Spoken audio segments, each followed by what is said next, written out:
Olá, bem-vindos a esta nossa exploração focada num pilar das ciências da saúde, a função tubular renal. A nossa base hoje é o material da aula 4, a função tubular renal do Dr. Dário Santucci.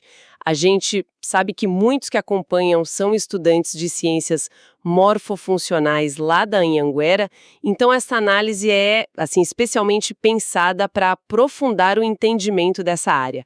Nossa missão aqui é desvendar como os rins, sabe, depois daquela primeira filtragem do sangue, trabalham incansavelmente nos túbulos para decidir o que volta para o corpo e o que vira urina. Exatamente isso. Vamos mergulhar nos processos vitais de reabsorção e secreção tubular. São mecanismos, elegantes e essenciais que garantem o nosso equilíbrio interno, a famosa homeostase. Vamos ver a incrível capacidade regulatória dos rins, um conhecimento fundamental para a prática na área da saúde. Perfeito. Então, para começar a desembrulhar isso, tudo parte da filtração lá nos glomérulos, não é?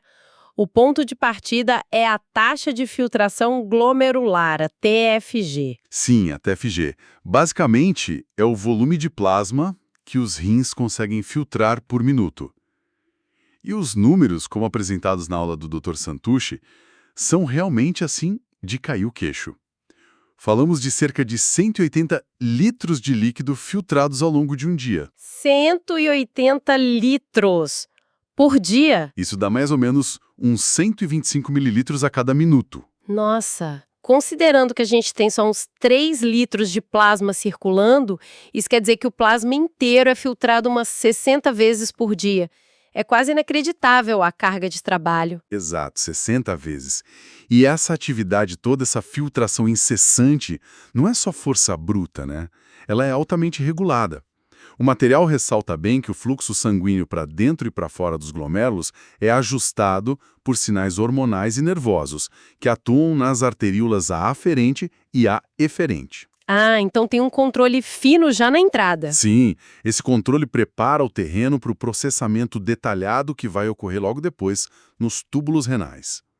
O ponto crucial aqui não é só o volume filtrado, mas a necessidade, imperativa de recuperar quase tudo isso. Entendido, porque se não recuperasse a gente perderia todo o nosso líquido corporal em questão de minutos, né? Exato. Então, esse filtrado, que a gente chama de ultrafiltrado, ele entra no túbulo contorcido proximal, o famoso TCP. E aí a história muda. Esse líquido começa a ser intensamente modificado. É aqui que a coisa fica realmente fascinante. A reabsorção tubular. A reabsorção, quer dizer, pegar de volta o que interessa. Fundamentalmente é isso. A reabsorção é o processo de resgatar as substâncias úteis desse filtrado, devolvendo para o sangue, lá nos capilares que ficam em volta dos túbulos. A aula explica que isso ocorre por duas vias principais. A difusão, que é um movimento passivo, a favor de gradientes, e o transporte mediado. Transporte mediado. Isso envolve proteína, certo? E às vezes energia. Exatamente. Usa proteínas transportadoras e, frequentemente, gasta energia ao transporte ativo. E o material dá um destaque para um tipo de transporte mediado, o cotransporte, onde substâncias pegam carona com o sódio. Isso quer dizer que o sódio tem um papel central nisso tudo. Sem dúvida alguma, o sódio é, a estrela da reabsorção. Ele é bombeado ativamente para fora das células tubulares, usando energia na forma de ATP, em quase todo o trajeto tubular, a exceção é a parte descendente da alça de Henle. E esse bombeamento de sódio é que puxa o resto. De certa forma, sim. Ele cria os gradientes elétricos e de concentração, que acabam puxando ou empurrando muitas outras substâncias junto com ele. E a água? Imagino que ela vá atrás desse movimento todo de solutos, principalmente do sódio, para equilibrar as coisas osmoticamente, né? Precisamente. A reabsorção de água acontece por osmose. Ela segue o movimento dos solutos, especialmente o sódio. O que impressiona mesmo é a escala disso. Logo no começo, lá no túbulo contorcido proximal, cerca de 2/3 de todo o sódio e toda a água que foram filtrados já são reabsorvidos de volta para o sangue. 2/3 já de cara é uma recuperação enorme e imediata. Muito eficiente. Isso mostra uma eficiência tremenda para não desperdiçar volume e eletrólitos essenciais. Mas o material do Dr. Santucci faz uma distinção importante, certo? Nem tudo é reabsorvido com a mesma intensidade. Correto. A reabsorção é altíssima, quase completa, para nutrientes vitais como glicose e aminoácidos. Para a maioria dos íons e para a água, também é muito alta. Contudo, para produtos do metabolismo que o corpo quer eliminar, tipo a ureia, a reabsorção é bem menor. Ah, tipo, o rim escolhe o que pegar de volta. Exatamente. O exemplo dado na aula é que só uns 44% da ureia filtrada volta para o sangue. O resto continua no túbulo para ser excretado na urina. O rim é muito seletivo. Recupera o que é valioso e deixa ir embora o que é indesejado ou está em excesso. Faz todo sentido. Recuperar o que é valioso é vital. Mas, bom, percebo que os túbulos também precisam fazer o contrário, né? Tipo, uma limpeza ativa para coisas que talvez tenham escapado da filtração ou que precisam sair rápido do sangue. É aí que entra a secreção tubular. Exatamente. A secreção é o transporte de substâncias diretamente do sangue, lá dos capilares peritubulares, para dentro do líquido que está no túbulo. É como se o rim tivesse uma segunda chance de jogar coisas para fora, sabe? Uma segunda chance. Interessante. E funciona como uma reabsorção, só que ao contrário? Isso. Pode ocorrer por difusão ou por transporte ativo, mas sempre no sentido contrário, do sangue para o filtrado. E quais são os alvos principais dessa secreção? O que o rim prioriza eliminar ativamente dessa forma? A aula lista alguns que são cruciais. Primeiro, íons hidrogênio, o H+. Eles são secretados para controlar a acidez do sangue, manter o pH estável. Ah, controle do pH, super importante. Que mais? Potássio K+. O excesso de potássio precisa ser eliminado, já que o equilíbrio dele é vital para os nervos e músculos. Depois tem os ânions orgânicos. Ânions, carga negativa, né? Isso, como a colina e a creatinina. Essa última é um marcador bem importante da função renal, um resíduo lá do metabolismo muscular. E também, claro, substâncias estranhas ao corpo. Tipo medicamentos ou toxinas. Exatamente. Metabólitos de medicamentos, toxinas ambientais. A secreção ajuda a limpar isso do sangue. Então, a secreção complementa a filtração, garante uma depuração, uma limpeza mais eficaz do sangue. É mais uma camada de controle para manter a composição do nosso meio interno dentro daqueles limites bem estreitinhos. Certo. A gente viu essa dança constante de reabsorção e secreção, como esses processos todos se integram na regulação geral do corpo, especialmente de coisas tão cruciais como o sódio e água. Como é que o rim ajusta isso às necessidades do momento? Ah, a regulação de sódio e água é um exemplo magnífico da precisão renal. O controle começa já na filtração glomerular, sabia? A quantidade de sódio e, consequentemente, de água que é filtrada pode ser ajustada por mecanismos como o reflexo barorreceptor. Aquele que detecta a pressão arterial. Esse mesmo. Ele pode modular a TFG, ajustando quanto de plasma é filtrado. Interessante, então o ajuste fino não é só lá nos túbulos. Mas e depois da filtração? A reabsorção de sódio também é regulada? Sim, e de forma muito significativa. Aí entra em jogo um hormônio fundamental, a aldosterona. Aldosterona, da suprarrenal, certo? Isso, produzida no córtex da suprarrenal. Ela age principalmente na parte final dos túbulos, no distal e nos ductos coletores, basicamente ordenando que as células reabsorvam mais sódio. Quando o corpo precisa conservar sal, e por consequência água, os níveis de aldosterona sobem. Entendi a parte do sódio, mas e a água? Ela só acompanha passivamente o sódio o tempo todo ou tem seu próprio controle? Parece meio complexo isso, ela seguir o sódio na maior parte do tempo, mas depois poder ter um controle separado. Essa é uma ótima observação. E toca num ponto-chave da regulação hídrica. Na maior parte do néfron, a água de fato segue osmoticamente o sódio e outros solutos.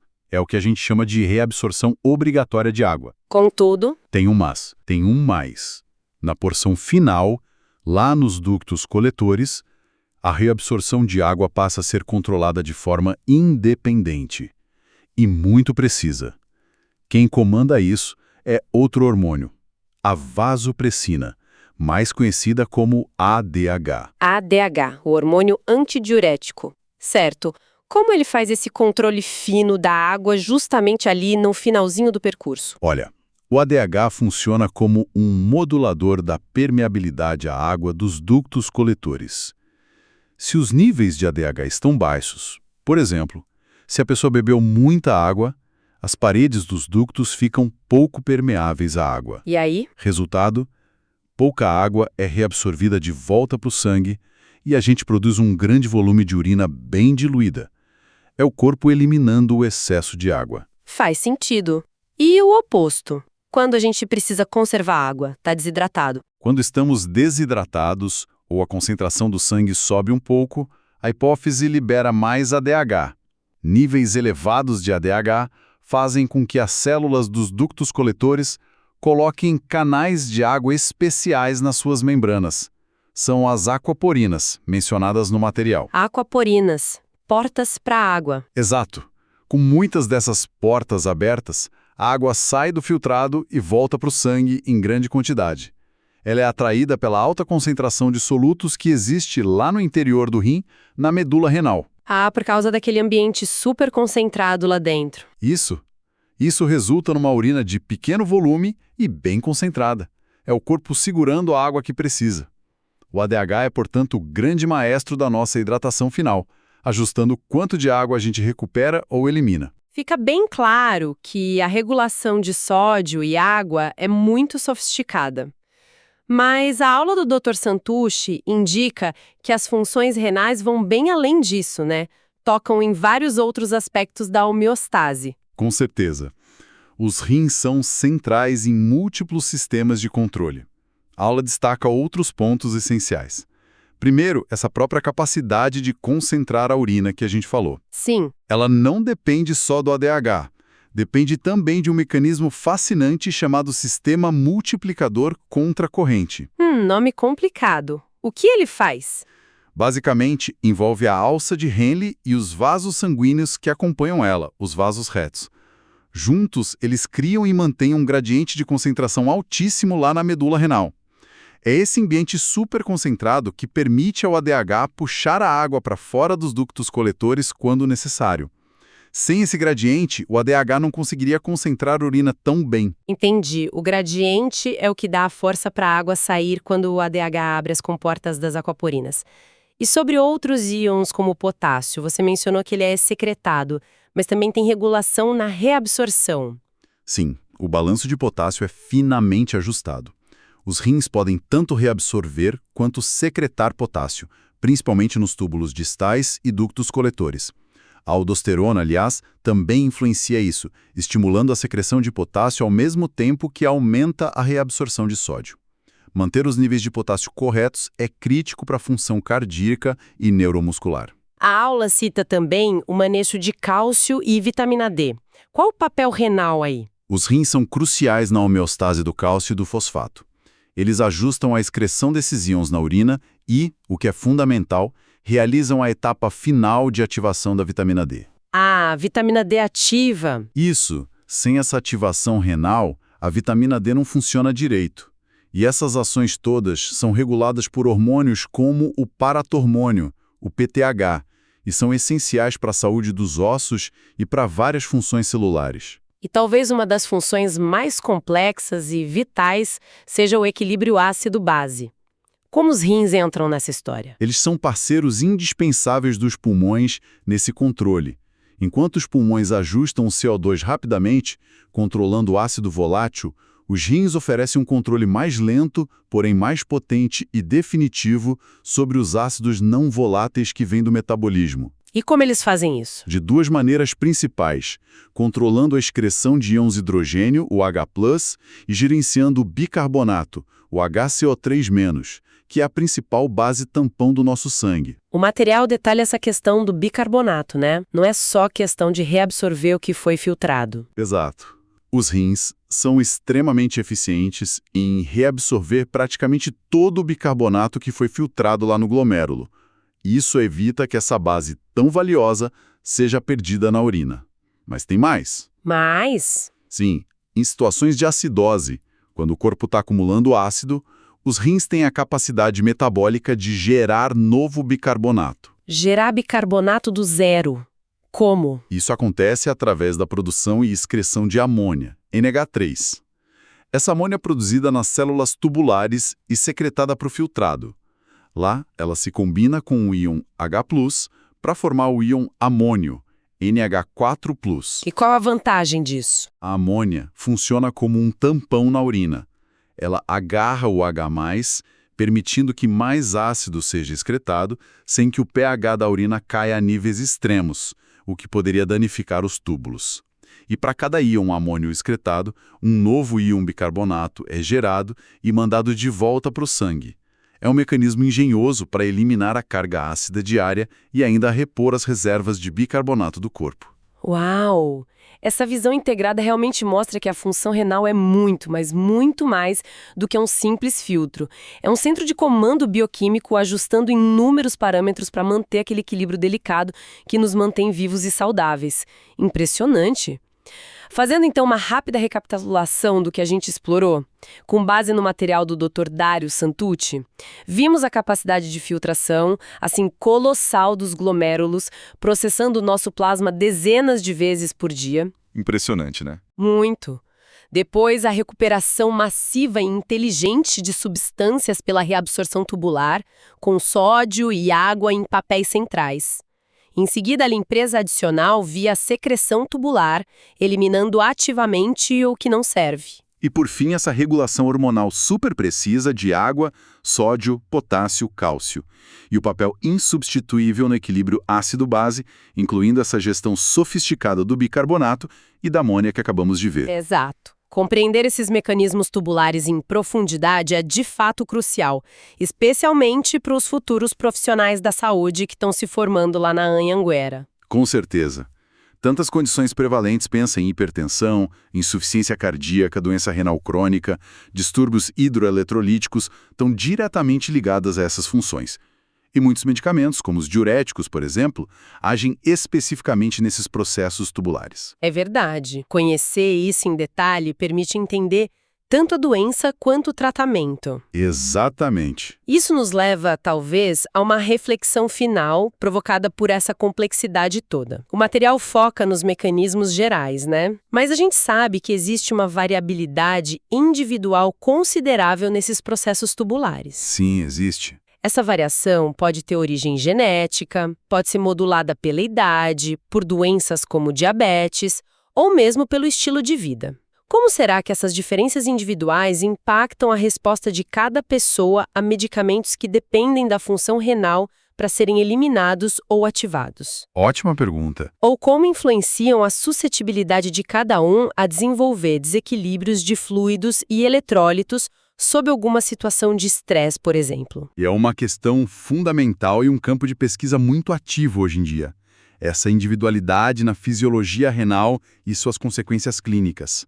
É a base do que a gente chama de medicina personalizada aplicada à nefrologia. É um horizonte importante. Entender não só como os rins funcionam em geral, mas como eles funcionam em cada paciente. Exato. Pode ser a chave para otimizar tratamentos e prevenir complicações no futuro. Fica aí um ponto interessante para continuar explorando. Essa fascinante interação entre a fisiologia renal básica que a gente discutiu aqui e a imensa diversidade humana.